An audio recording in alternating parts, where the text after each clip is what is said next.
before swearing his life to the polished daughter of a billionaire socialite. The most feared Mafia don in Milan decided to set a trap that would change his life forever. Palmiro Falassi didn't just want a wife. He wanted a sanctuary for his disabled brother.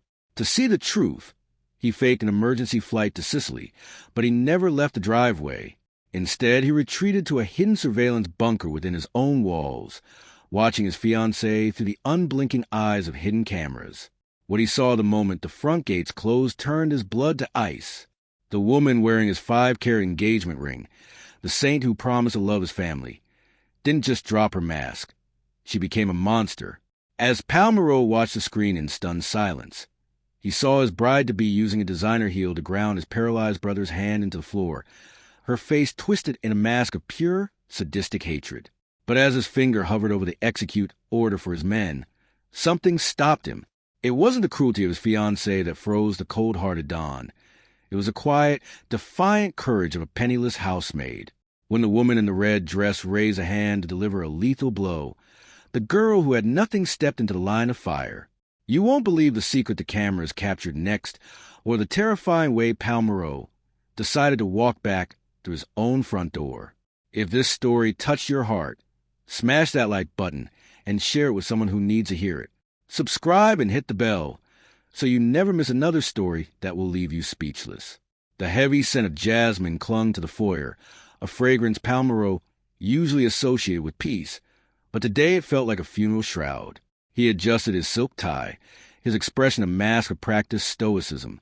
Rebecca stood before him, her eyes glistening with a vulnerability that would have moved a lesser man to stay. She reached out, her manicured fingers trembling as they brushed his lapel.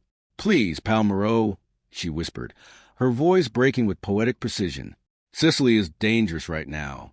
Come back to me soon. I'll be right here, looking after Lorenzo.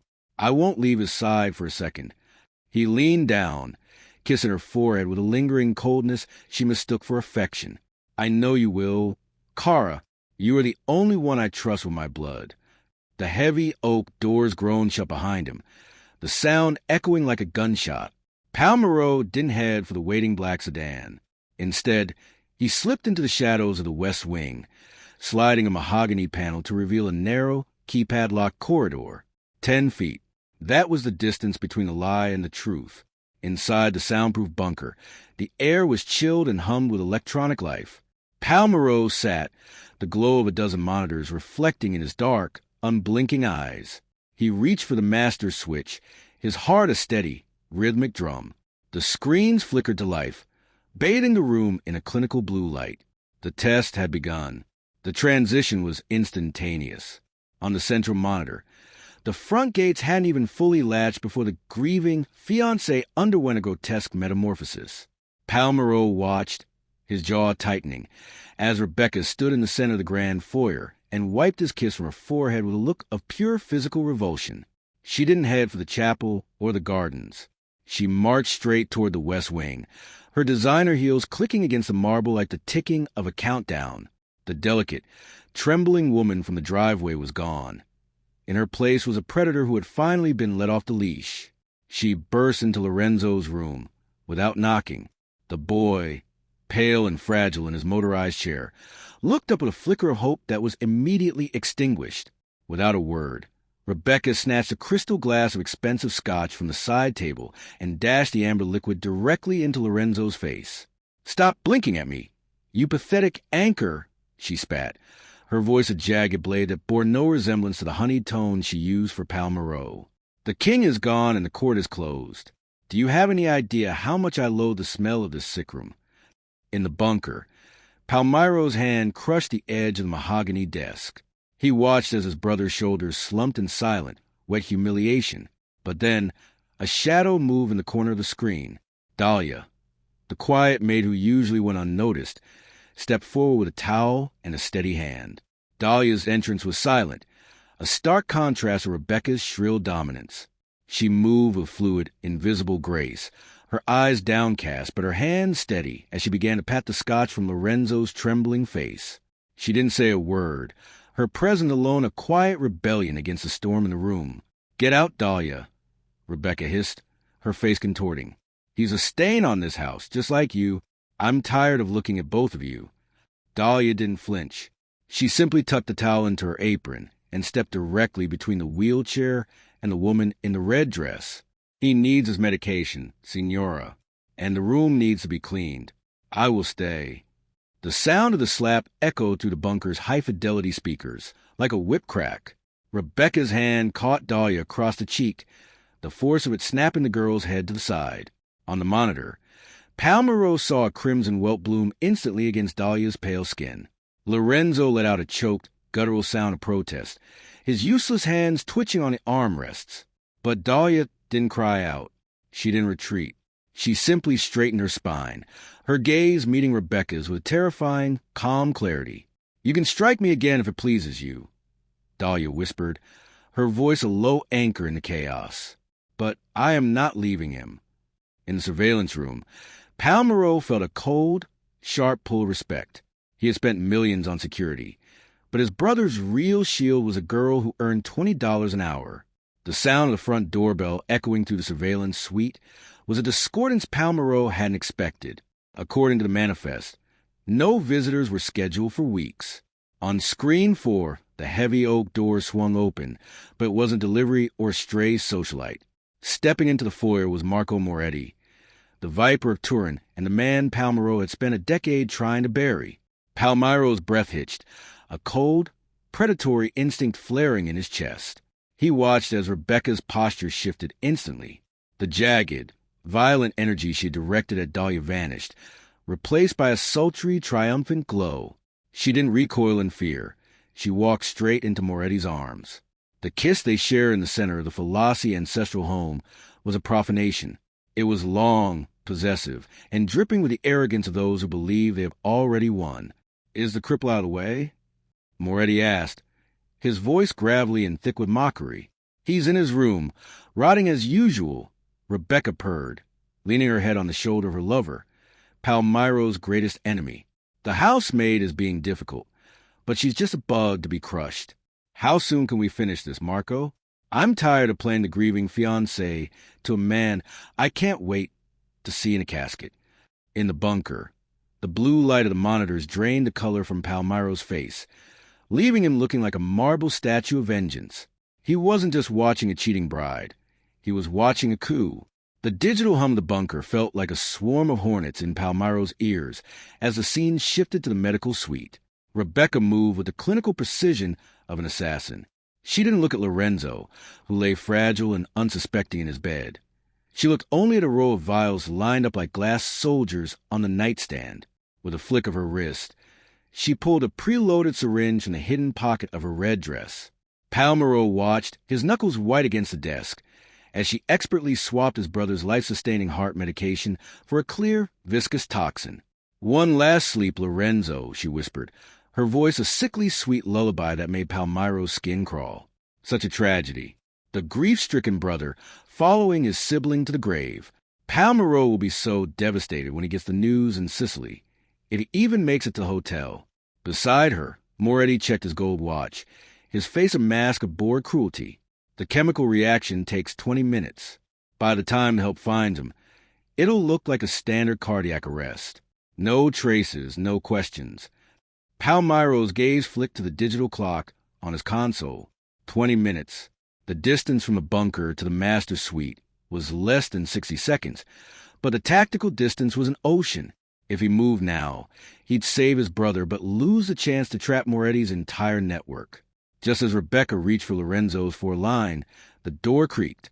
Dahlia stood in the threshold, her eyes wide as they fell on the unauthorized syringe.